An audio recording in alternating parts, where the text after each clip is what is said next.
అందరూ అదే అనుకున్నారు. మెగా ఫ్యాన్సే కాదు, అందరూ ఆచార్య పాదఘట్టం ఇది ఒక సముద్ర ఘట్టం అవుద్ది అని అందరూ అనుకున్నారు. బట్ సినిమా అయితే పీక్స్ లో ఉంది. అలాగే క్లైమాక్స్ లో బాహుబలి కేవలం షో మాత్రమే ఉన్నది అని చెప్పి కొంచెం షార్ట్ పార్ట్ ఉంది. అది గ్లామర్ అంటే అలా అని కాదు, ఆమె పాత్ర ఉంటుంది. బట్ మేబీ పార్ట్ 2 లో ఇంకా ఎక్స్టెండ్ చేయొచ్చు. పార్ట్ 2 క్రియేట్ చేయడం కోసం బాహుబలి 1 లాగా క్లైమాక్స్ అలా ఎండ్ చేశారని చెప్తున్నారు. అదే పెద్ద ట్విస్ట్ ఉంది, నాకు అదే అర్థం కాలేదు. I don't want to reveal the scene.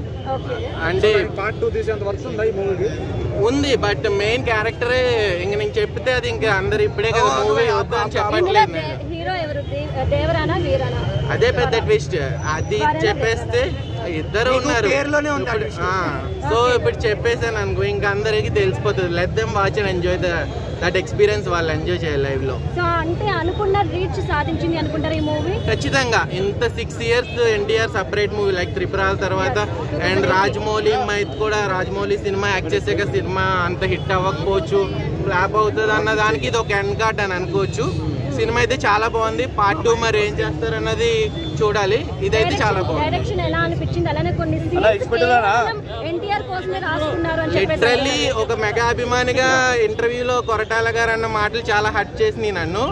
But ఆయన చెప్పినట్టుగా దానికి తగ్గట్టుగా సినిమా అయితే వర్త్. ఆయన టాలెంట్ అయితే మళ్ళీ శ్రీమంతుడు, నెక్స్ట్ మన ఎన్టీఆర్ మూవీ జనతా గ్యారేజ్, ఆ తర్వాత మళ్ళీ మంచి హిట్ అనే చెప్పొచ్చు ఆయనకి. ఆచార్య ఖచ్చితంగా వన్ మ్యాన్ షో అనే కాదు, ఇందులో జాహ్నవి కపూర్ చుట్టమల్లె సాంగ్ ఒక పీక్స్. లైక్ మ్యూజిక్ లవర్స్ కానీ విజువల్స్ కానీ చాలా బాగుంది చుట్టమల్లె సాంగ్. 2018 తర్వాత అంటే 6 years తర్వాత ఎన్టీఆర్ సింగిల్ గా వచ్చారు కదా, సో ఎట్లా అనిపిస్తుంది ఫ్యాన్స్? ఖచ్చితంగా ఫ్యాన్స్ కి చెప్తున్నాను కదా, ఒక మెగా అభిమానిగా ఎన్టీఆర్ ఫ్యాన్స్ కి సినిమా పీక్స్. మాస్ థియేటర్లో అయితే సీట్లు ఎవరో కూర్చోరు. ఆ బ్యాక్గ్రౌండ్ మ్యూజిక్ కానీ ఫైటింగ్స్ కానీ సస్పెన్స్ కానీ మెయిన్ సినిమాని లేపిందంటే background music and second NTR acting peaks. చెప్తున్నాను కదా. ఇంకా అంటే ఈ మధ్యన ట్రోలింగ్ ఎక్కువైపోయింది, కాపీ సాంగ్స్ కొడుతున్నారని. ఇప్పుడు ఒకే బిర్యానీ మనం 10 hotels లో తింటాం, డిఫరెంట్ బిర్యానీ ఉండదు కదా, మార్చి స్టైల్ కొడతారు. ఇది కూడా అంతే. ఓన్లీ డిసప్పాయింట్మెంట్ ఏంటంటే దావుదీ సాంగ్ ఇందులో లేదు. ఓకే, మొత్తం ఓవరాల్ గా మీరు ఎంత రేటింగ్ ఇస్తారు సినిమాకి? అవుట్ ఆఫ్ 10 8.5 ఇవ్వచ్చు. Thank you. Main twist like ఇద్దరు యాక్టింగ్ ఉంటుంది. షార్క్ సీక్వెన్స్ కానీ మూన్ దగ్గర ఫైట్ బ్లడ్ ఇలా ఏదైతే మూన్ క్రియేట్ అవుతుంది అది కానీ బ్యాక్గ్రౌండ్ మ్యూజిక్ కానీ ప్రతి సీన్ బ్యాక్గ్రౌండ్ మ్యూజిక్ సినిమాని హైలైట్గా లేపింది.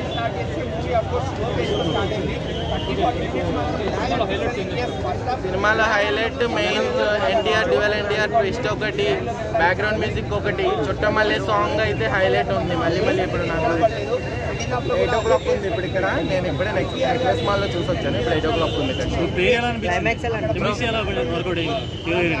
హీరో కెమిస్ట్రీ తక్కువ పాటే, బట్ ఆ సాంగ్ సరిపోతుంది. చుట్టమల్లె సాంగ్ సరిపోతుంది. కెమిస్ట్రీ బాగుంది. ఎక్కడ కొంచెం ఎన్టీఆర్ హైట్ తక్కువ ఆ టైప్ ఏమి ఉండదు, చాలా బాగుంది. బాగా సెట్ అయింది song.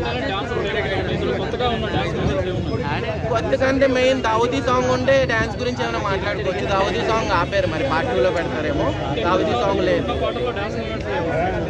Fear is like elevation song. Chuttamalle heroine song స్లోగా ఉంటుంది, ఎన్టీఆర్ స్లో స్టెప్స్ తప్ప. ఆయుధ పూజ ఈజ్ లైక్ పెద్ద తరహాలో ఉంటుంది.